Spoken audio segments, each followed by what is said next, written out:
Future Islands are back with their seventh album, People Who Aren't There Anymore, released on 4AD. An album that was started to be written over COVID, which Hmm? is a long time Blast from the because, It past. is. yeah, Well, the first track on this album, King of Sweden, when I found out that that was on this record, I was like, bloody hell. Well, older still, Peach is from 2021, Wow. August 2021. When was King of Sweden? That's ridiculous. King of Sweden was 22, I think I just saw that. Some point in 2022. Wow. February 2022. So 2 years ago. In the words of David Dickinson, bloody hell. Fa- I'm sort of just going to famous get it out quote of there. his. Surely I've sent that video in the group chat. It's one of my meme rotations. I just find it funny No? that he's attributed to that Yeah. quote. Yeah.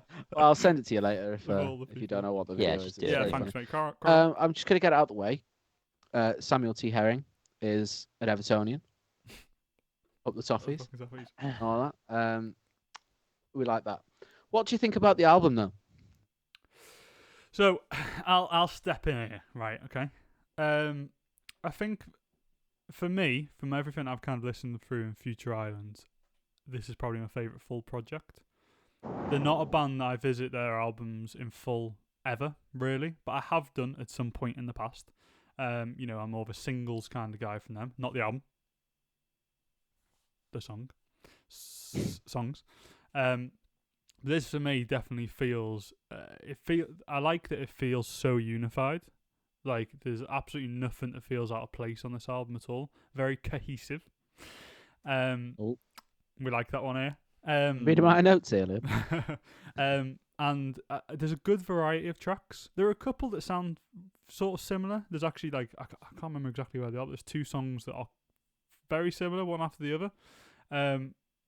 But generally, there's a good variety. There's tracks like The Thief. I really like the beginning of that one. The way that kind of breaks up. Give Me the Ghost Back as well. A bit more kind of just vocal heavy. There's less synth in that one at the beginning, which is nice. So with the very kind of tight constraints that they put on themselves just by being a synth heavy band, and they really are sticking to the same synth sounds on this album, I still feel like they managed to explore that space very well on this record. Yeah, I think you're right there. They're incredibly refined, aren't they? They know what they're doing. They've honed their craft. I do think this is going to come across as a negative, but it's not supposed to be. The music is very unremarkable, but Sam, his vocals, although very Marmite, if you like them, they really do accentuate the band. And luckily for me, I really like his vocals. Yeah. As we were saying just before we hit record, he's really, I don't know what the word would be, like doubling down on his vocal style in this one. Oh, 100%. He's really feeling himself. Really feeling his oats. Exactly. And the sporadic raspy screams that, he's really got them down to a T. Or a H, you might say. Or a H. Yeah, very good, Yanni, very good. I think as a project, there is a bit too much of a lack of differentiation between songs. If you're going to do it if you're going to make the songs this similar, I think the album has to be shorter. That could just be a me problem.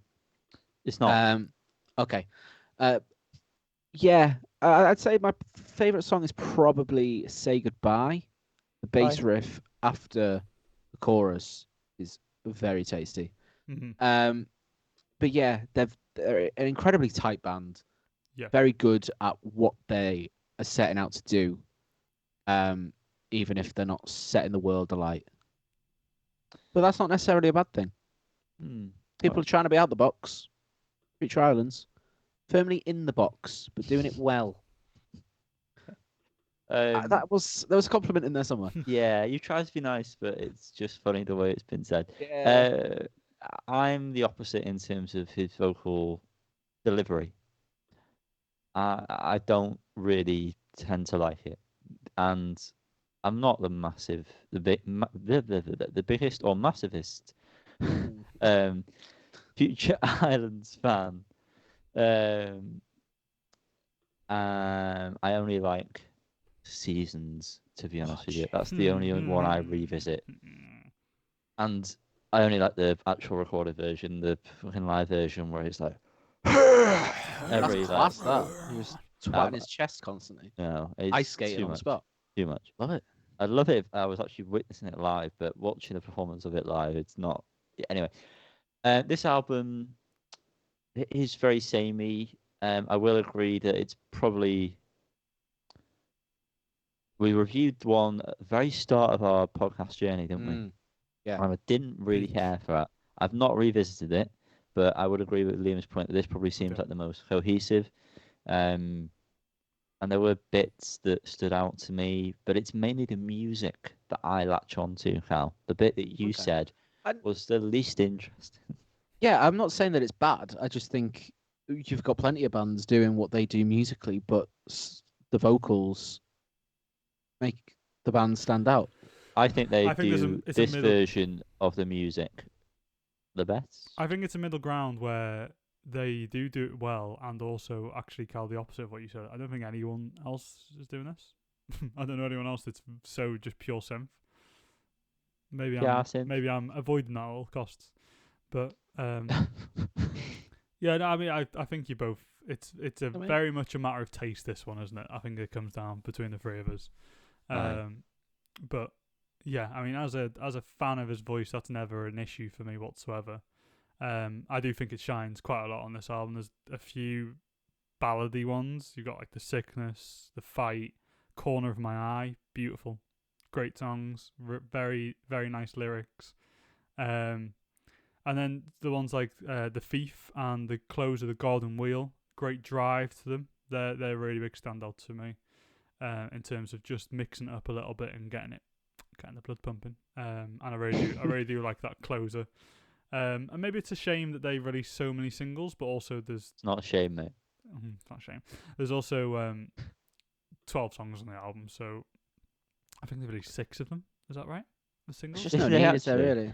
But to be fair, over the space of 3 years, I've probably forgotten which ones are singles. Out of the slower ones, I did enjoy The Sickness. I remember noting that, and King of Sweden. That is a great tune. Trixie's really pulling my hair here. Yeah, it's a good album. I enjoyed it. I don't think I'll return as a full project, but there are definitely things I will take from this and run with. I put it on a lot while driving. If there's a long drive, especially back to North Wales, very those easy pumping driving. bass lines are very like drive friendly, aren't they? Very, and it's just generally very easy listening. Whichever track comes on, you know what you're getting, which is helpful. Yeah, I mean, there's not really any skippable one. No, I get that. Need to skip, because if you're listening to it, you're listening to it. So, it's all very much the same. Which is nice in a way. It's kind of comforting. I do think this is almost like a comfort food kind of album. If that makes sense for me at this point. Anyway, it's already reached that stage. Yeah, nice one. We're gonna rate it. Yeah, I will give it a 7. I'll give it an 8. I'll give it an 8.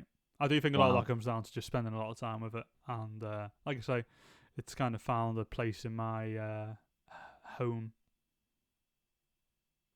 Literally, I've bought it on vinyl actually, so I do actually. Have you actually? I did, yeah. It arrived today. The artwork is really nice. It's probably my favourite artwork of the year so far. Very nice. The copy I've got is the black and yellow the other way around, which is nice. All right. Wiz Khalifa. Did I say black and yellow? Red and yellow anyway. But I'll ruin that joke. Yeah, sorry about that. Thanks for watching. What did you think of the record? Did you like it? I hope so.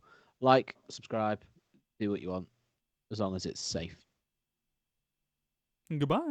Bye.